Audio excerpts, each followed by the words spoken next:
평화의 길 함께 열어가요.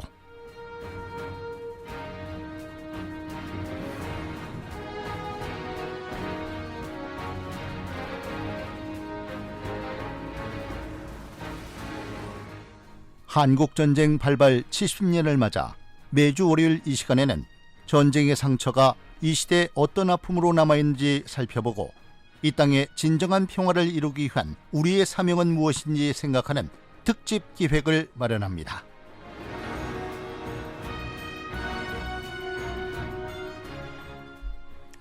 평화의 길 함께 열어가요. 매주 월요일 만나고 있는데요. 올해 2월부터 시작했던 이 특집 코너 이제 이번 달로 마쳐지게 됩니다.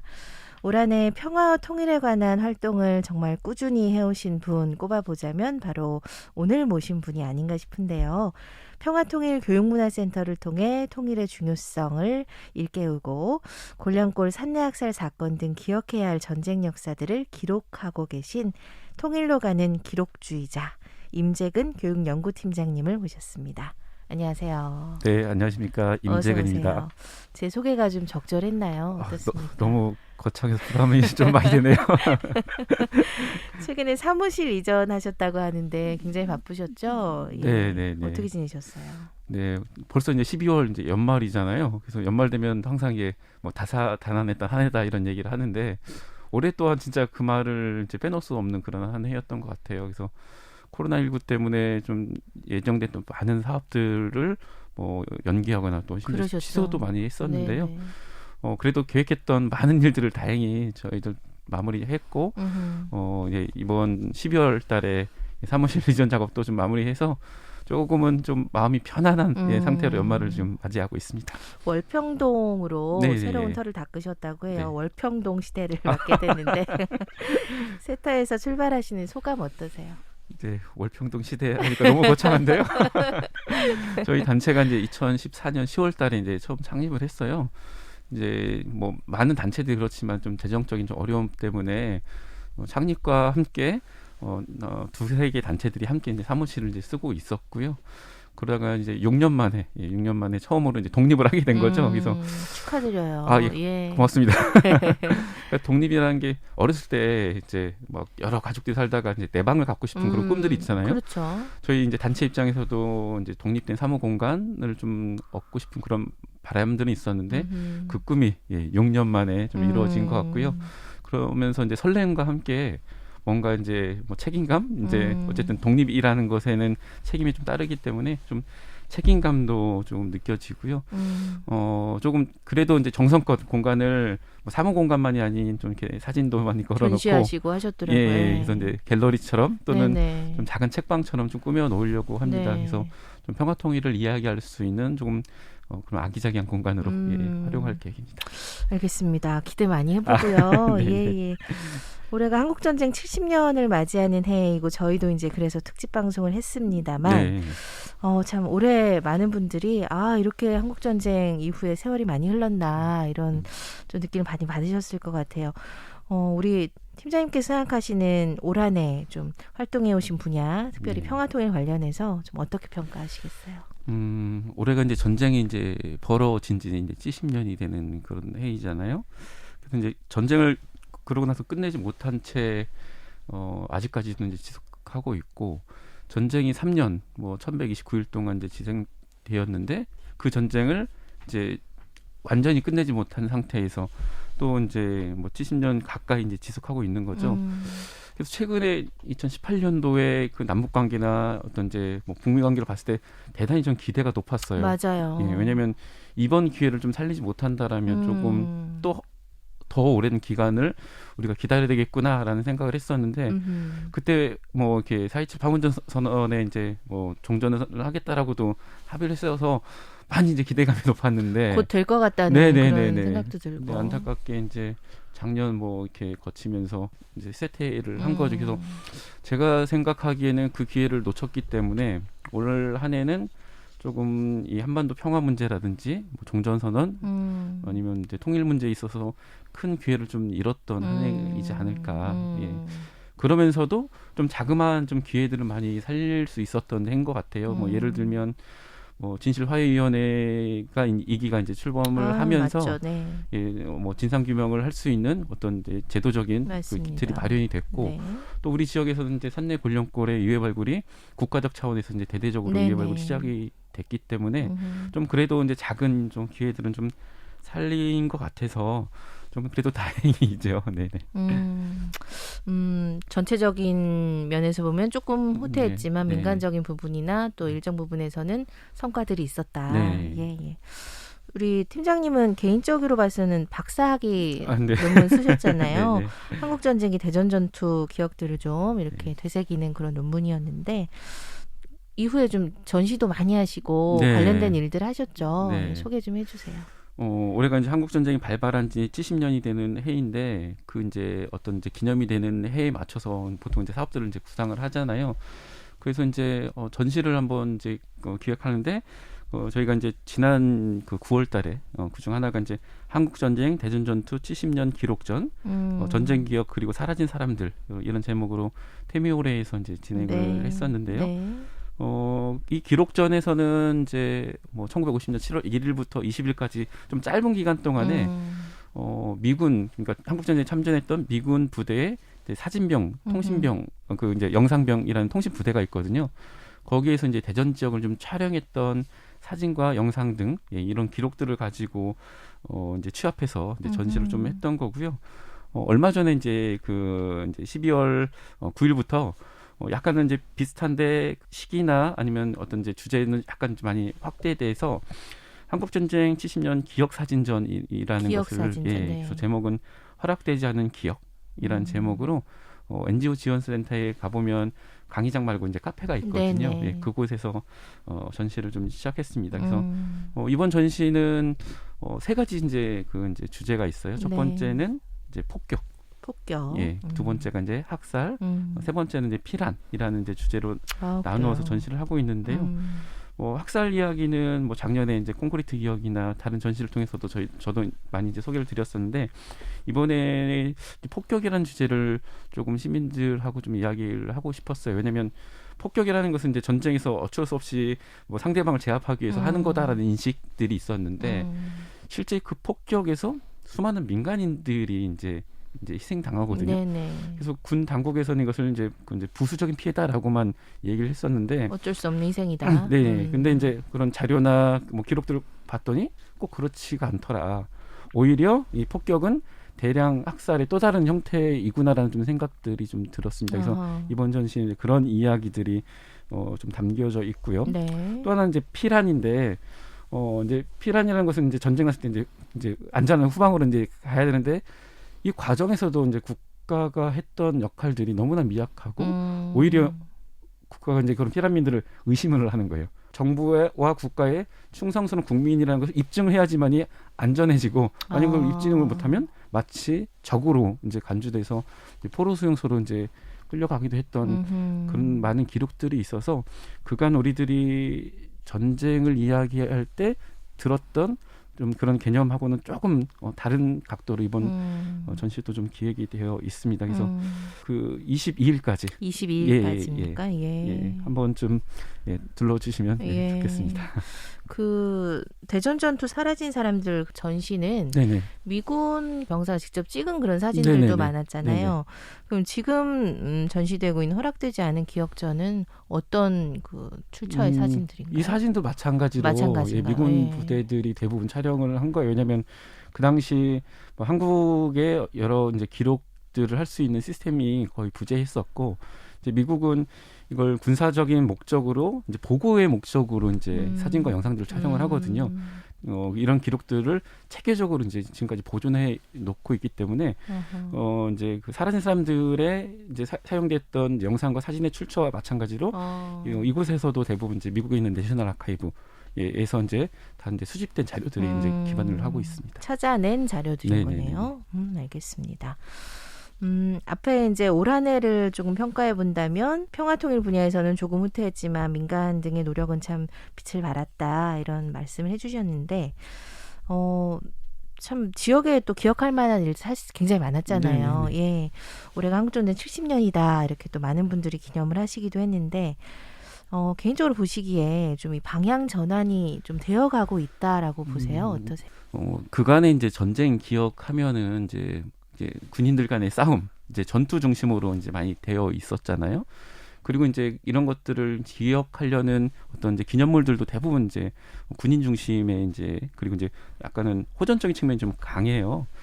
그래서 이제 이러한 기억으로는 평화를 만들 수 없다라는 좀 인식을 저도 갖고 있고요.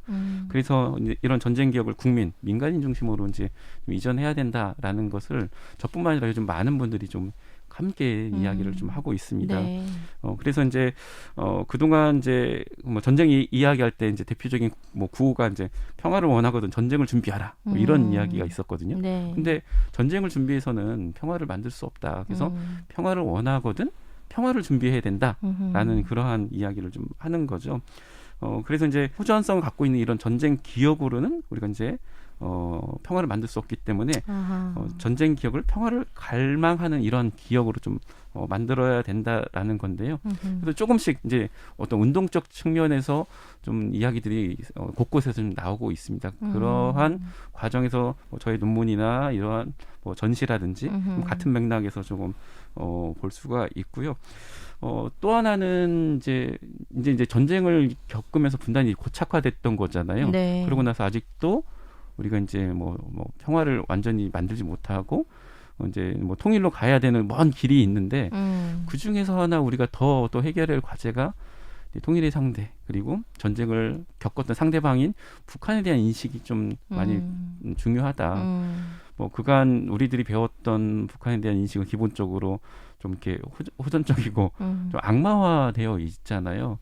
뭐 서로 이제 싸움을 겪었기 때문에 뭐 악마화할 수밖에 없는 현실은 있습니다만 우리가 그 상대를 통일을 해야 될 상대를 좀 그렇게 악마화한다라면 그 북측도 우리를 똑같이 보게 되는 거고 그러면 이제 악순환이 좀 된다라는 생각이 좀 들어요. 그래서 앞으로는 이제 분단된 이 현실 속에서 좀 평화 통일을 좀 위해서는 뭐 상대방인 북한에 대한 조금 이해를 높이는 이런 좀 활동들을 좀 해야 되겠다 이런 생각하고 있습니다. 좀 연구도 필요하다. 전문적인. 맞습니다.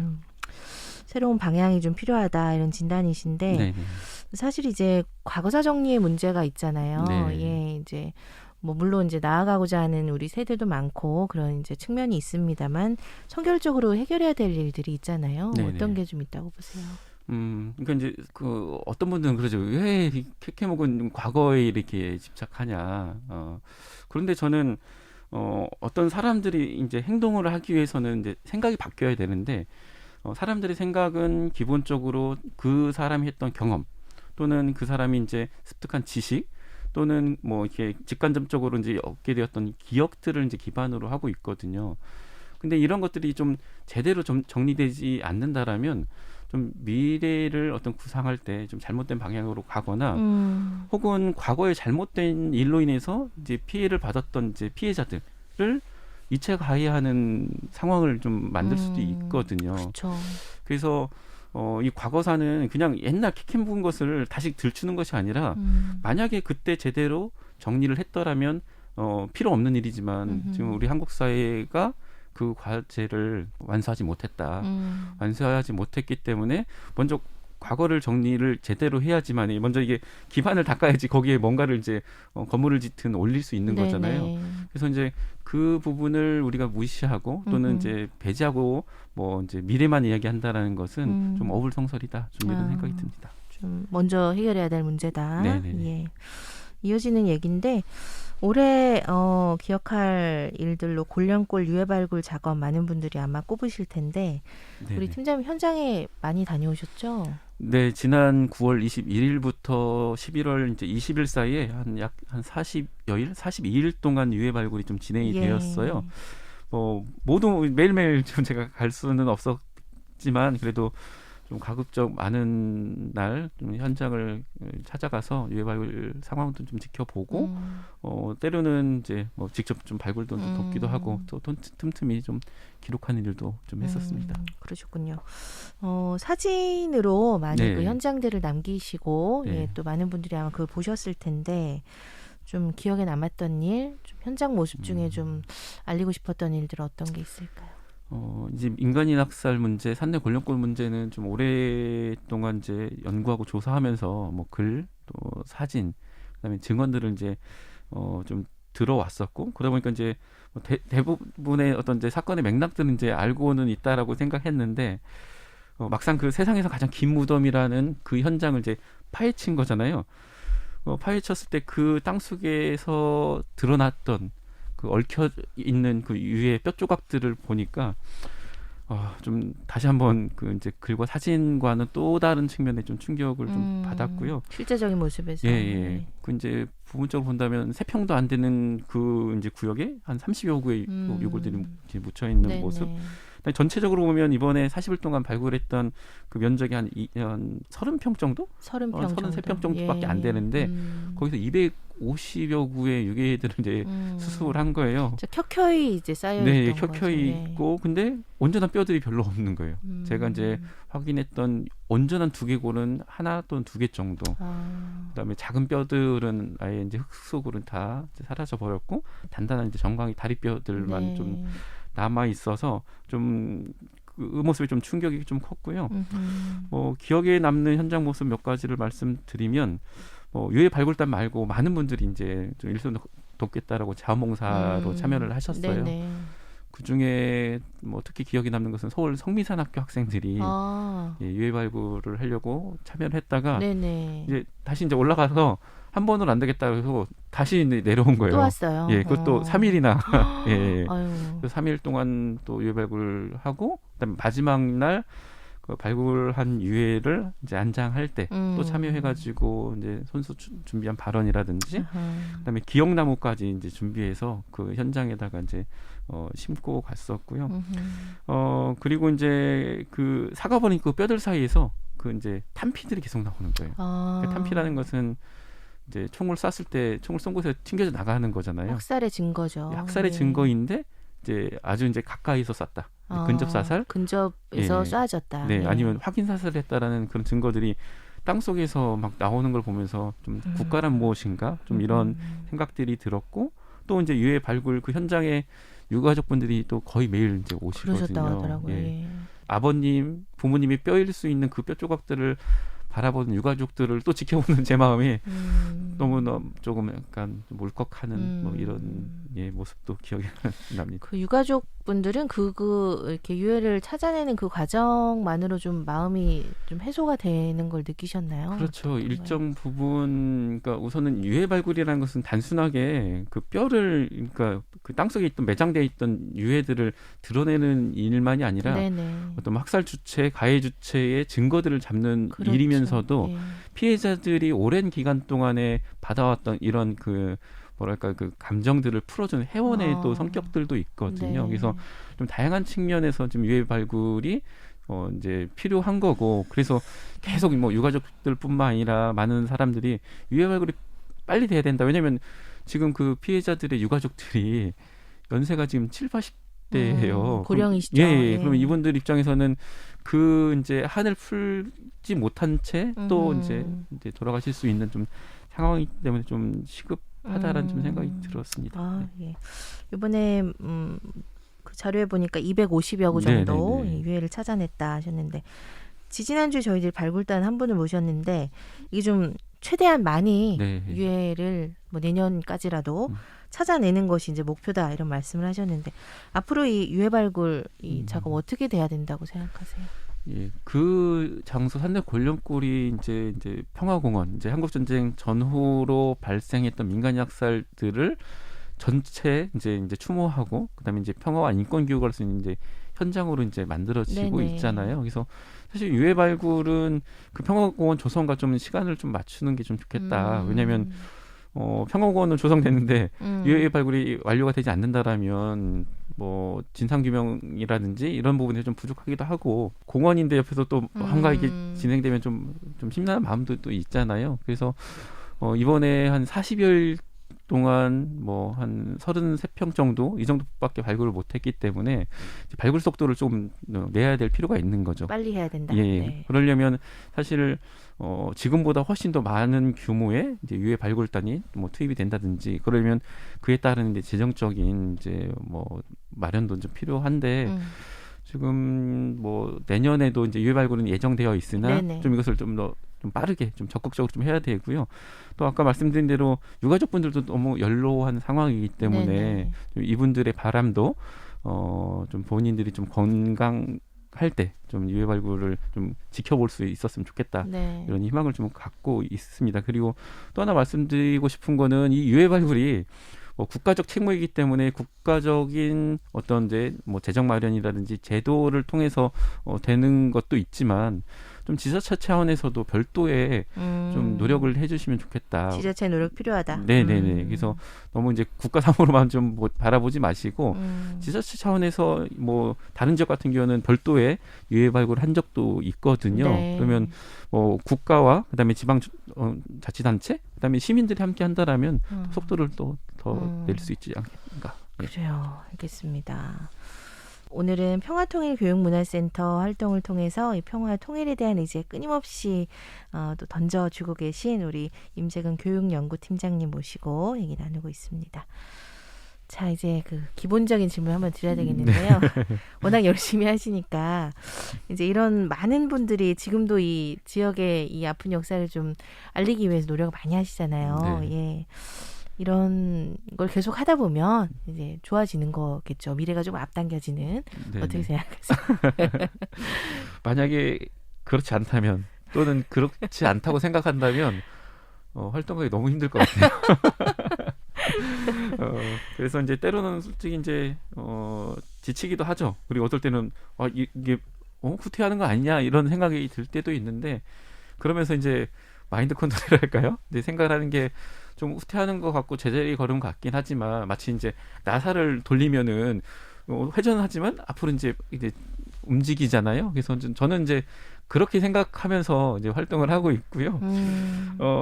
그리고 저희들이 이런 활동을 할 수 있는 것도 저희보다 먼저 이런 활동을 나섰던 많은 분들이 있기 때문에 네네. 그거에 바탕으로 좀 저희도 한 발짝 가는 거고 만약에 제가 바라고 저희들이 바라는 일들이 저희들이 살아있을 동안 안 될 수도 있다라는 생각을 해요. 근데 다만 그때 똑같은 일을 이어갈 수 있는 또 다른 사람들이 있다라면 뭐 성공한 거 아닌가. 만약에 근데 이제 그런 사람조차 없다라면 좀 너무 비관적이죠.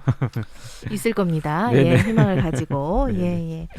벌써 올 한 해가 이제 끝나가는데요. 한 해 네네. 마무리하면서 많은 분들이 이제 10대 뉴스를 꼽고 계세요. 그래요? 그래서 이제 오늘 팀장님 모신 김에 저희들이 네. 평화통일 분야 네. 또 평화통일교육문화센터에서 하신 일들 중에 좀 네네. 10대 뉴스 한번 좀 꼽아주십사 부탁드렸거든요. 네. 10가지 되나요? 어떻습니까? 처음에 이제 이런 질문지 보고 이거 어떻게 하지 막 고민 많이 했었는데 네. 그래서 뭐 우선순위를 좀 따질 수는 없고 여기서 생각해 본 게 3월부터 12월까지 월마다 하나의 한번 사건들 한번 좀 꼽아볼까? 월에 하나. 예, 그래서 좋네요. 예, 그래서 3월에는 저희 단체 입장에서 그리고 제 입장에서 아주 행운적인 일이 우리 청년 공유 활동가가 이제 합류를 했습니다. 이때 들어오신 거예요? 네, 3월부터. 예. 꽃피는 3월에 오셨군요. 네, 그렇습니다. 예. 그래서 저희 단체에 큰 힘이 되어준 우리 정성일 청년 공유 예. 활동가가 저희 단체에 합류한 게 3월에 이제 뉴스라고 네. 볼 수 있고요. 4월 달에는 이제 한국전쟁 70년을 맞이해서 어떤 일을 할 수 있을까라고 하면서 몇몇 분들이 의기투합해서 아니 그때 이 대전에 대전 전투도 있었고 혹시 이제 전투의 흔적들이 있지 않을까라고 하면서 그 이제 전투가 발생했던 그 곳에 가서 탐피라도 있는지 한번 찾아보자라고 해서 금속 탐지기를 들고 직접 가셨다고요? 예. 갔습니다. 그래서 그때 도솔산에서 그 총알 한 점 그 발굴을 했던 것이 어떻게 보면 이제 그 4월의 뉴스이지 않을까. 왜냐하면 그걸 통해서 그냥 없을 거라고 생각했었는데 우리가 찾으려고 노력을 안 했구나라는 생각도 했었고요.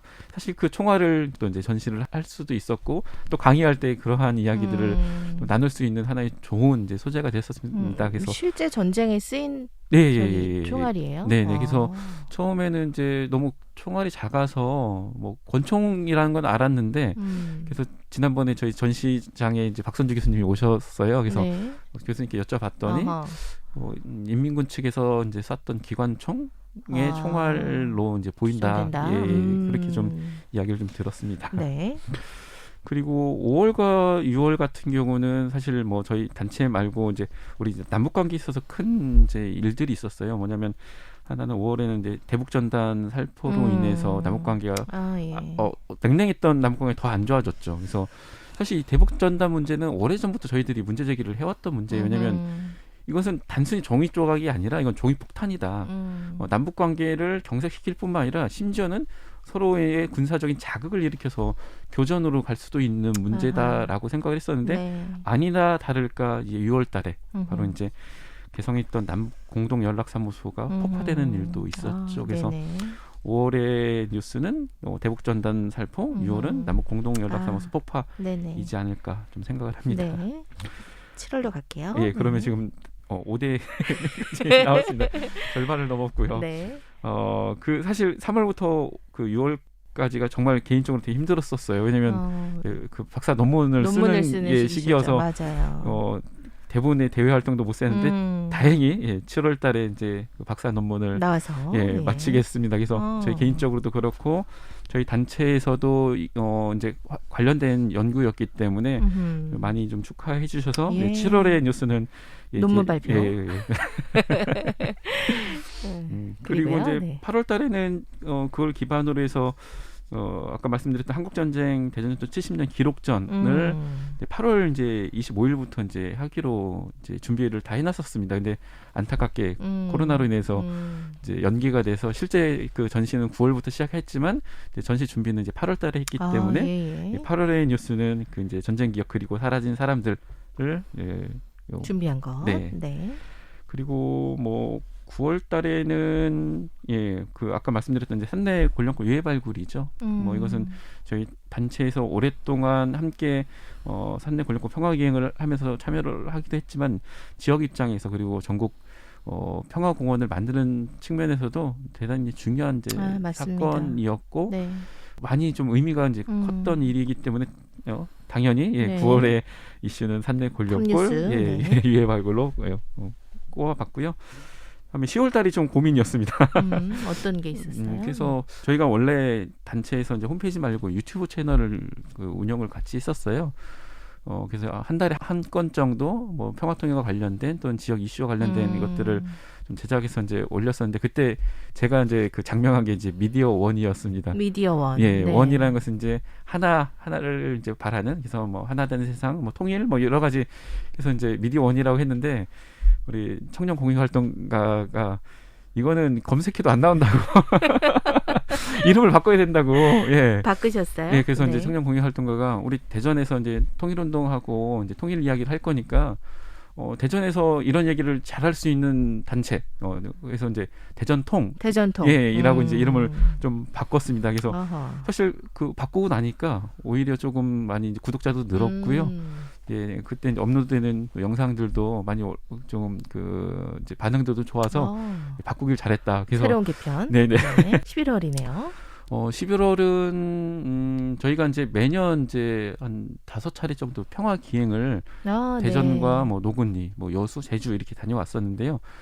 올해는 코로나 때문에 이걸 못 가는 거 아니냐, 막 이런 좀 그 불안감들이 있었어요. 그래서 미루고 있었거든요. 그러다가 다행히 잠잠했던 시기에 제주 평화기행도 좀 다녀왔었고요.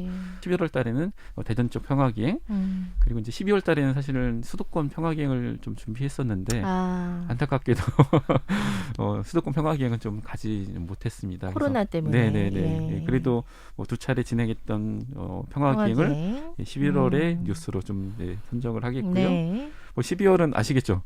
사무실 원평동 시대 6년 만에 처음으로 개막. 독립한 저희 사무실 이전이 올해의 뉴스 중에 뉴스다. 정리해 보니까 뭐 굉장히 숨가쁘네요. 굉장히 많은 일들이 있었고 이렇게 10대 뉴스를 직접 좀 꼽아 주셨습니다.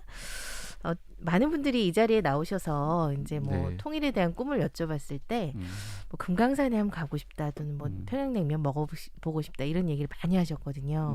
저도 사실은 러시아 횡단 열차 탔을 때 정말요? 언제요? 제가 2년 전에 저보다 일찍 다녔는데 그 기억을 잊지를 못하거든요. 그 광활한 대륙으로 가는 그런 꿈.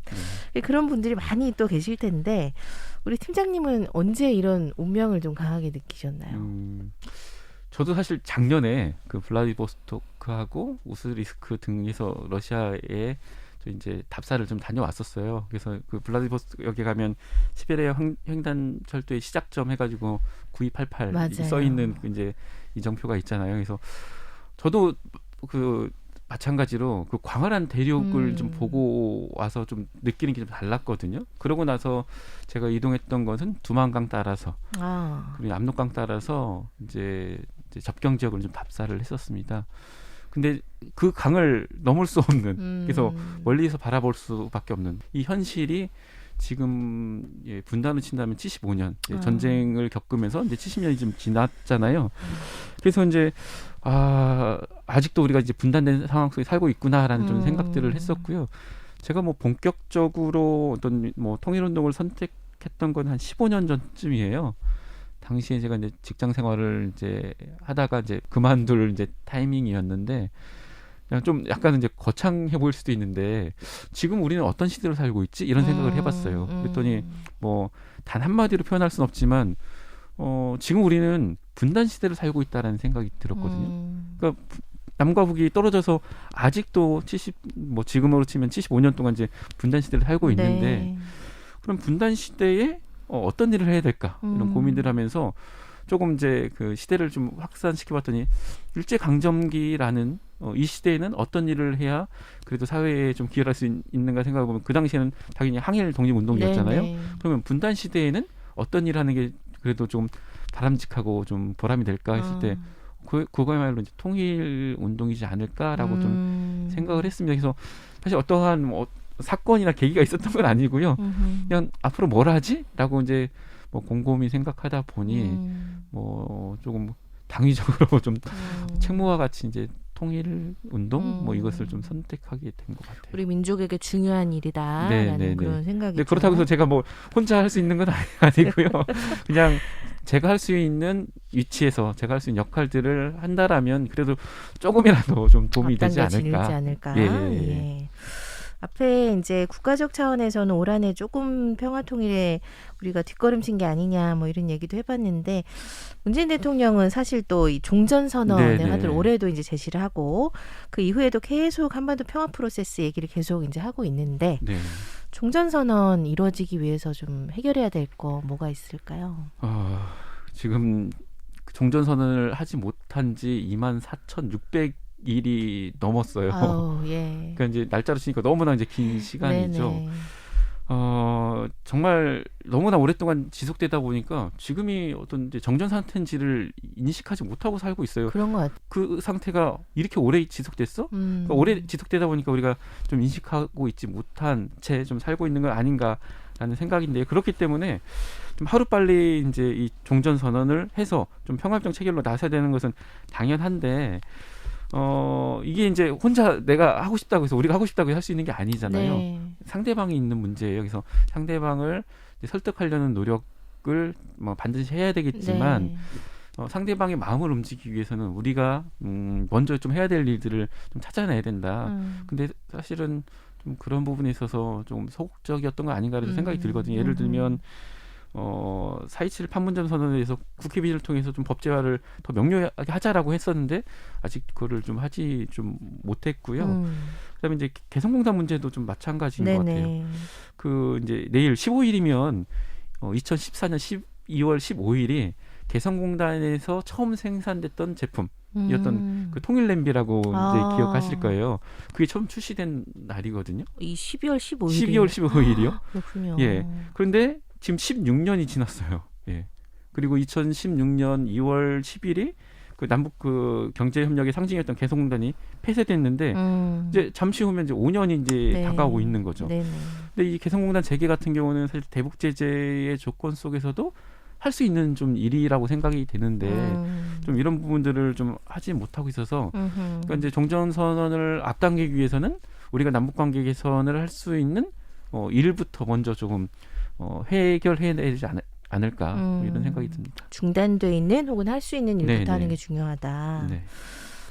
진실화해를 위한 과거사 정리위원회 2기가 이제 출범을 했는데 지난 10일부터요. 네. 10일부터 2년간 국가 권력에 의한 피해 또 의문사 학살 사건 등이 있으신 분들은 접수해 주십사 이렇게 또 공고가 났는데 네.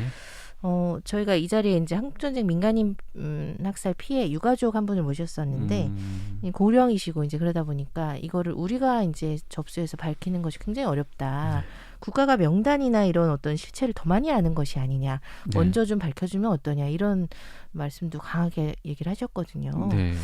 어떻게 생각하세요? 예, 맞는 말씀이시죠. 예, 왜냐하면 우선은 그 민간인 학살의 가해 세력이 이제 국가였잖아요.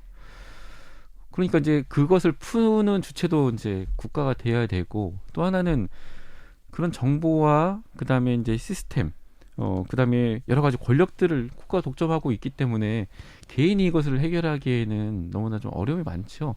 그래서 그걸 해결하기 위한 어떤 이제 국가 기구로서 이제 진실화해위원회가 만들어지는데 너무나 좀 이렇게 기간이 좀 짧다 보니 좀 한계들은 분명히 있을 거예요.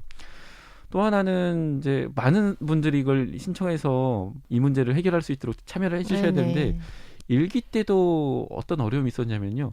내가 유족이다라고 이제 신고하시는 분 너무 적은 거예요. 이게 단순한 홍보의 문제는 아니었던 것 같아요. 왜냐하면 4.19 혁명 직후에 이 문제를 해결하려고 전국적으로 이제 유족회도 만들어졌었는데 네네. 5.16 군사 쿠데타 이후에 이 유족회에 참여했던 분들이 고초를 당하셨거든요.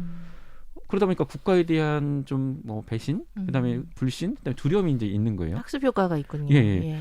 뿐만 아니라 이 사건 자체가 국가가 국민의 생명을 지켜야 되는데 오히려 국가가 국민을 배반하고 네네. 국민을 학살한 사건이란 말이죠. 음흠. 그러니까 국가에 대한 신뢰가 아예 이제 무너져버린 이제 상징적인 사건이기 때문에 쉽지만은 않을 것 같아요. 그래서 그러려면 그분들의 마음을 돌려 세우는 것은 국가가 더 노력을 해야 되는 거죠. 예를 들면 이런 신고를 받는 신고 접수 창구를 그냥 좀 뭐 시청과 구청으로만 하는 게 아니라 좀 더 많이 적극적으로 해야 되겠고 또 하나는 이제 진실화해위원회에서 할 수 있는 권한을 좀 많이 줘야 될 것 같아요. 왜냐하면 뭐 경찰이라든지 군 같은 경우는 자신들의 이런 과오들이 드러날까봐 좀 숨기려고 할 수도 있고 소극적일 수 있죠. 예. 소극적일 수 있기 네. 때문에 좀 그런 것들을 진실을 밝힐 수 있도록 진실화해위원회에 좀 권한을 좀 많이 높여야 될 텐데 좀 그게 가능할지는 이제 실제 해봐야 되겠죠. 근데 일기 때의 진행 과정들을 보니까 쉽지만은 않다라는 이야기들을 많이 했었습니다. 여전히 어려운 과제다. 네네.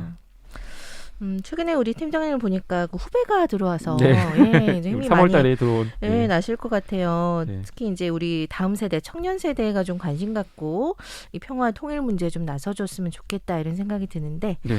우리 청년들에게 좀 강조하고 싶은 얘기 있으세요? 요즘 청년들이 살기에 너무나 팍팍한 세월이잖아요. 시대고. 그래서 뭐 어떤 말을 해주는 게 오히려 꼰대 같은 이야기일 수도 있는데 좀 오히려 저도 이제 청년들의 눈치가 좀 보여지긴 합니다. 근데 제가 이제 이런 통일운동을 계속하는 이유 중에 하나는 언제까지 우리가 이제 섬나라와 같은 상황에서 살 거냐라는 생각이에요. 네네. 어떻게 보면 사실 섬나라보다도 우리가 더 안 좋은 조건이거든요. 왜냐하면 섬나라는 사방으로 도로만 아닐 뿐이지 배 타고 비행기 타고 갈 수 있어요. 그죠? 근데 이 분단된 한반도에서 대한민국이라는 나라는 북쪽으로 갈 수가 없어요. 비행기 타고 배 타고도요. 그러니까 북쪽을 제한 3면으로밖에 갈 수 없기 맞아요. 때문에 오히려 섬나라보다 안 좋은 조건 속에 살고 있다. 근데 이 시대 청년들이 어려운 요인들이 여러 가지가 있겠지만 분단으로 인해서 또 어려움이 가중됐을 수 있다라는 생각을 합니다. 네. 그래서 이 통일 문제, 평화 문제가 나와는 상관없는 일이 아니라 어떻게 보면 이 어려운 고난의 시대를 살고 있는 청년들에게 하나의 뭐랄까 오아시스와 같은 역할들을 할 수 있는 기회가 될 수도 있겠다라는 생각을 좀 해줬으면 좋겠고요. 그러면서 뭐 저처럼 이제 통일운동에 아예 다 전념을 하라는 이야기가 아니라 살면서 그래도 통일에 좀 기여할 수 있는 각자의 역할에서 각자의 역량에 맞는 좀 활동들을 좀 나서주면 좀 좋겠다 이런 당부의 말씀을 좀 드리고 싶습니다. 알겠습니다. 올 한해 우리 임재근 팀장님의 활동은 평화를 지키는 일이지만 또 한편 대전을 사랑하는 그런 일인 네. 것 같아요. 우리가 살고 있는 이 땅 대전을 좀 평화의 도시로 만들기 위해 노력할 일 뭐가 있을까요? 대전하면 떠오르는 이미지 이제 과학이죠. 그다음에 이제 교통, 철도, 교통의 편리성 이야기를 하는데요. 그 이제 대덕 연구단지가 있다 보니까 이제 과학 도시라는 이름을 많이 이제 붙여서 따라다녀요. 근데 이 과학이라는 것 자체가 사실 양면성이 좀 크죠. 사실 제 학창 시절의 꿈이 물리학자였어요. 진짜요? 예, 그것도 핵물리학자. 그 학창 시절에 이제 소설 이휘소라는 이제 소설을 읽으면서 이제 핵무기가 없어서 이제 아주 이제 서러운 나라. 그러다가 이제 그 이제 의문의 죽음을 네. 이제 맞이했던 물리학자 이휘소 선생을 네. 생각하면서 내가 그 꿈을 한번 이뤄볼까라는 좀 거창한 꿈을 좀 꿨었는데요. 네. 막상 제가 이제 대학에서 이제 물리학을 공부하다 보니 그 물리학 교재를 만들었던 리차드 파인만이라는 교수가 있거든요. 미국의 물리학자거든요. 이분이 그 핵무기를 개발했던 맨하탄 프로젝트에 관여를 했던 분이더라고요. 그래서 그러면서 좀 이렇게 약간 충격을 좀 받았어요. 과학이라는 것이 어떻게 쓰이는지에 따라서 사람을 살릴 수도 있고 사람을 죽일 수도 있겠구나. 네. 그래서 먼저 이제 과학자가 되기보다는 좀 더 지금 우리가 당면한 어떤 사회 문제를 먼저 좀 해결하는 일들을 하고 과학자의 꿈을 좀 뒤로 미루겠다. 이런 좀 생각들을 좀 했던 거죠. 이 과학이라는 양면성을 가지고 잘 활용을 해야 될 측면들이 있는데 대전을 이제 과학의 도시로 구축한 것도 중요한데 이 대전이라는 것을 살펴보면 한국전쟁 당시에 이제 민간인 학살이 이제 남북 양측에 의해서 좀 진행되기도 했었고, 맞아요. 그리고 곳곳에 전쟁의 상처들이 이제 남아 있잖아요. 그러다 보니까 이제 대전을 평화와 인권을 좀 강조할 수 있는 그러한 곳으로 만드는 게 필요하겠다. 사실 과학이라는 것도 목적 자체가 인간의 삶을 좀 더 인간답게 이롭게 하는 거죠. 그렇죠. 그다음에 인권과 평화의 가치를 담아야 더 올바른 과학이지 않겠습니까? 그래서 대전을 당연히 과학 도시로도 구축하지만 좀 평화와 인권 도시로도 이제 구축했으면 좋겠다는 생각이 들고, 또 하나는 대전이라는 도시는 역사적으로도 그다음에 장소적 측면에서도 이 평화 인권의 도시가 되어야만 한다는 생각이 들어요. 왜냐하면 유성에는 현충원이 있죠.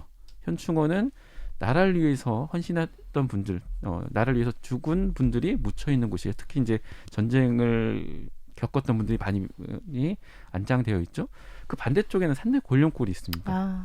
네. 산내 골룡골은 국가에 의해서 죽임을 당한 분들이 아직도 안 매장된 곳이에요. 양분되어 있는 거죠. 그러면 이러한 장소적 특징, 그다음에 역사성을 가지고 대전을 평화 인권의 도시로 조금 더 구축해 나간다라면 대전에 살고 있는 시민으로서 더 좀 보람되고 좀 뿌듯하지 않을까 그런 생각이 드네요.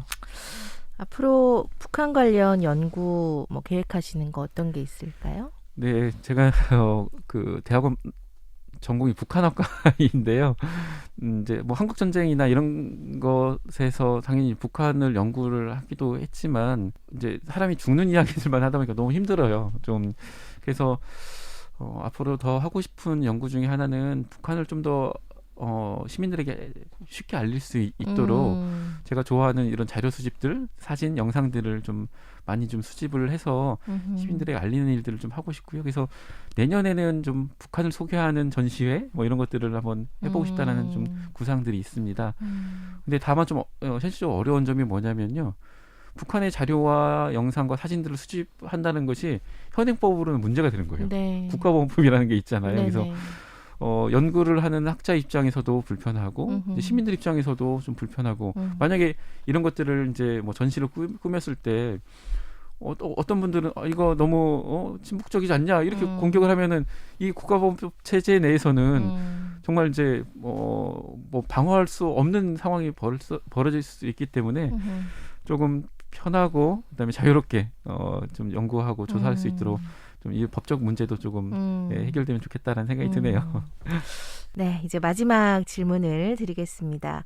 오늘 제가 팀장님을 소개할 때 통일로 가는 기록주의자라고 했거든요. 이건 본인이 지으신 별명입니까? 네, 제가 통일될 때까지 기록을 하겠다라고 그 이야기 기록을 지은 건 아니고 내가 왜 기록을 모으지라고 했을 때 나는 통일을 위해서 통일을 위한 기록들을 모으겠다 이런 좀 네네. 의미가 좀 커요. 그래서 모든 활동들을 제가 할 수 있을 만큼 모든 것들을 좀 통일에 좀 기여하는 사람이 되고 싶다 이런 좀 의미로 봐주시면 좋겠습니다. 아, 알겠습니다.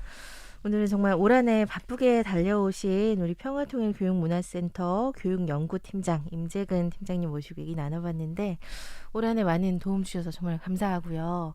내년에도 응원하겠습니다. 네, 예. 2월부터 진짜 1년 동안 이 프로그램 운영한다는 게 쉬운 일이 아니었을 텐데요. 네. 너무나 고맙고 앞으로 응원하겠습니다. 예, 오늘 나오셔서 감사합니다. 네, 고맙습니다. 네, 고맙습니다. 네, 고맙습니다. 네, 고맙습니다. 네, 고맙습니다. 네,